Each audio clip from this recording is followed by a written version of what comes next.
But when you talk about because Hogan turned face, this is where the Mark side comes in. Don't know how he ever got that idea.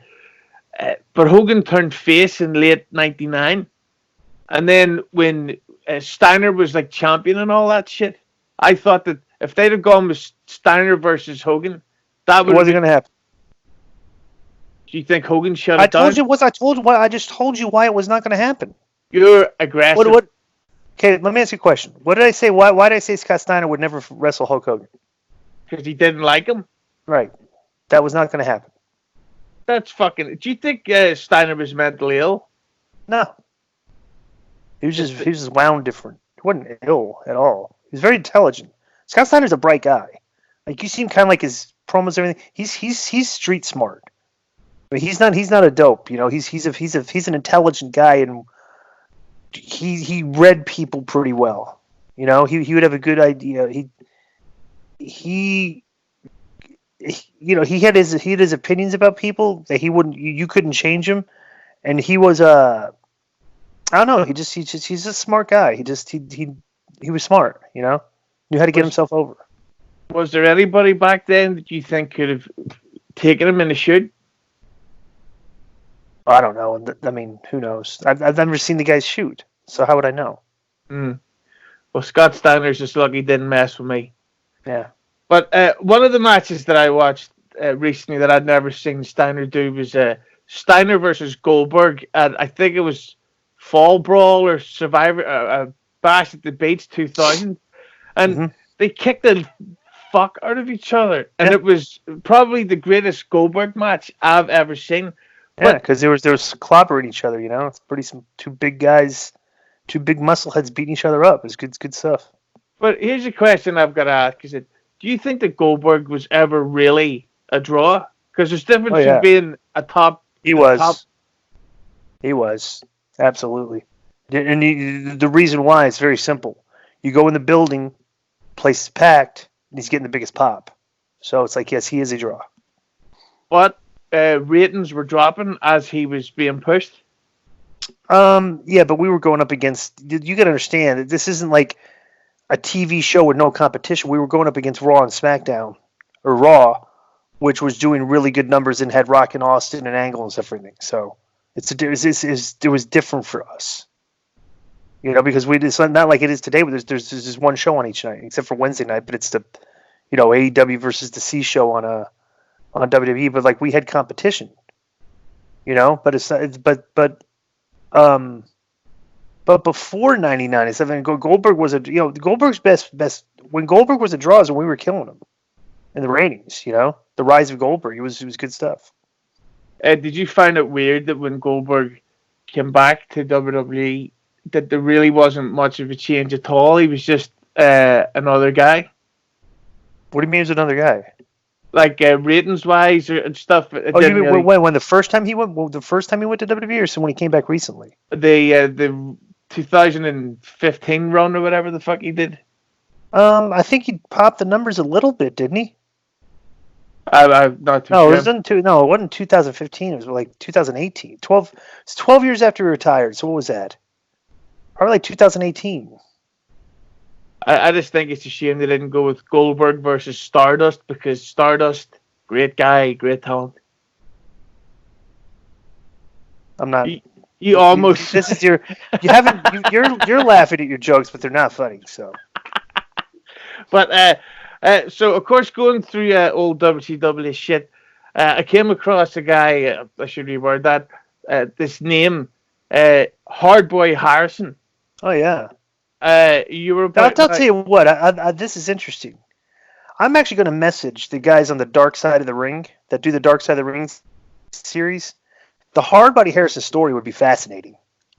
That'd be a good watch on people should know that story. But that's exactly why I'm asking you.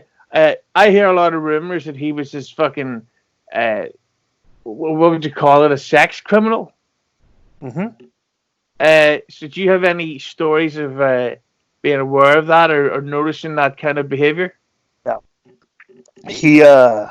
He was in WCW. He was at the power plant.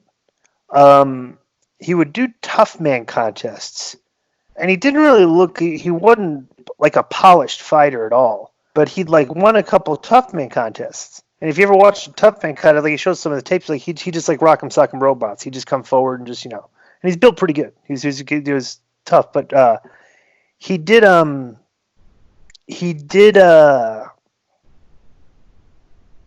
like when he worked, he was like all right. So when he was at the power plant, he was not well liked. Like people didn't like him. He was a loudmouth. He was kind of like he's just he thought he was way better than he was. He would have he was so like he was. This is like in the late '90s, but he would have like these. It's funny because me and this friend of ours, we were just crack up at this. There was like me, him, and Canyon. My other friend, we'd always joke about him because he would always come up with these names, like list of like wrestling gimmick names and stuff, and they were all just like awful.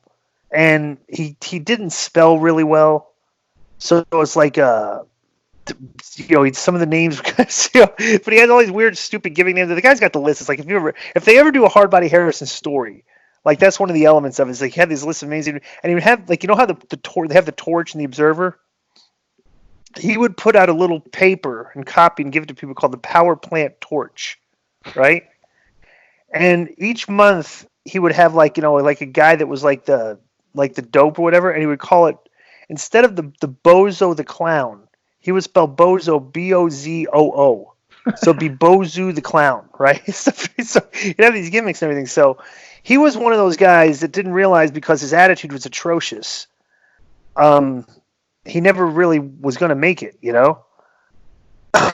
and so he was one of the people that was in the racism lawsuit, right? And that thing was like settled, but like if that ever gone to court, like there are some of those guys that if they like put them under, they have people testify against it. They'd be like, this guy, this is not racism. This guy's just an ass. Nobody likes him. He's disrespectful to the. That's what it wasn't racism. It wasn't like he was just not a well liked guy. So then, I guess when WCW he got the money. He got all this money. He like bought a big house, and he got into sex trafficking. This is become a pimp, and had like these girls. And it was funny because like he was supposedly, I guess he was training the girls. Like he had I don't know if this is true. This is shady. Like I'm not clear on all this, but I think he had a wrestling ring in the backyard. He was training the girls to wrestle too. And it's funny because like Vince Russo had a religious show. And it's called Glory, like Ring of Glory. He did a Christian wrestling show one time after WCW. And Hardbody showed up, and he had like 8 girls with him. And they all were just like very quiet, and they wouldn't speak to anybody. It just looked very weird, Like it's just kind of like they all kind of had the same look, expression, kind of like just like they were lost, and stuff. And we had no idea at the time that he was sex trafficking these girls. He was pimping them out. How many did you buy from him? I didn't buy any. That's He should have called his company a Ring of Glory Hole.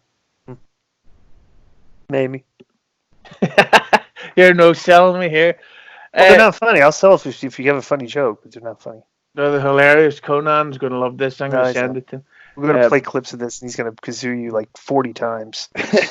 But another question, I remember you kind of slightly broached this on Keeping It 100, and it never really went into depth, but you mentioned about Bret Hart once. Did you work him on a Nitro or a Thunder? Thunder. Mm-hmm. And you said that you felt that he tried to injure you or stiffed you with a suplex in the ring? Yeah.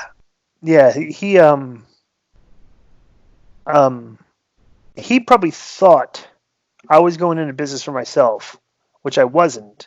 But the thing is that like the whole thing was so stupid. It was a Thunder taping, and they had me in there against him for like a 20-minute match. It's like they had 20 minutes, like, and like even he was like, at the time he was not very happy. They weren't doing much with him, and stuff everything. And they had a 20-minute. They put us down for 20 minutes. And I was like, why am I with this guy for 20 minutes? I was like, that's ridiculous. So he really wasn't that keen on going over stuff before. He just wasn't. He wasn't enthusiastic about it, right?